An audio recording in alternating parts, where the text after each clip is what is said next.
লোকটি টানা 1 মাস ধরে সমুদ্রে ভেসে বেড়াচ্ছিল। প্রতিদিন সে আর তার পরিবার জীবন্ত মাছ খেয়ে কোনো মতে বেঁচেছিল, কিন্তু একদিন তার ক্ষুধা এতটাই বেড়ে গেল যে সে নিজের মানবতাও ভুলতে শুরু করল। চারদিকে তাকিয়ে সামনে বসে থাকা নিজের ছেলেকে দেখে তার মাথায় ভয়ঙ্কর চিন্তা এলো, ছেলেটাকেই খেয়ে ফেলবে। ঠিক যখন নিষ্ঠুর বাবা নিজের সন্তানকে তুলে নিতে যাচ্ছিল, তখনই ছেলেটির মা একটি বৈঠা তুলে তার ওপর আঘাত করে, তারপর তাকে সমুদ্রে ফেলে দেয়। এরপর থেকে সেও মাছ খেয়েই বেঁচে থাকতে লাগলো। তিনজনের ছোট পরিবারটি সমুদ্রের ঢেউয়ে ভাসতে ভাসতে এগিয়ে চলল।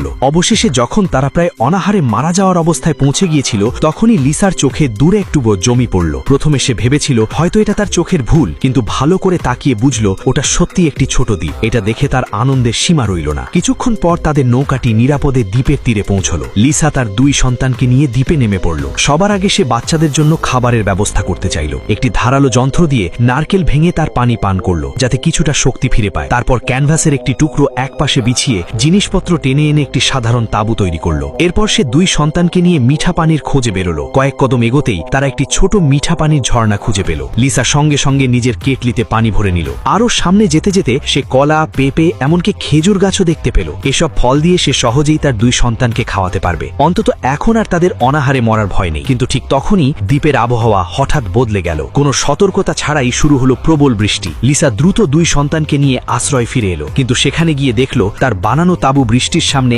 একেবারেই টিকতে পারেনি। আর কোনো উপায় না দেখে সে 2 সন্তানকে কম্বলে জড়িয়ে বৃষ্টির মধ্যেই বসিয়ে রাখল। বৃষ্টি থামার পর দেখা গেল তাঁবুটি পুরোপুরি ভেঙে পড়েছে। লিসা বুঝতে পারল এবার নতুন করে আশ্রয় বানাতেই হবে। ঠিক তখনই তার ছেলে চিৎকার করে ডাকল। লিসা পিছনে ফিরে তাকালো, দেখল সেই জনমানবহীন দ্বীপে একটি ছোট কাঠের বাড়ি দাঁড়িয়ে আছে। এক মুহূর্ত দেরি না করে সে আনন্দে সেদিকেই এগিয়ে গেল।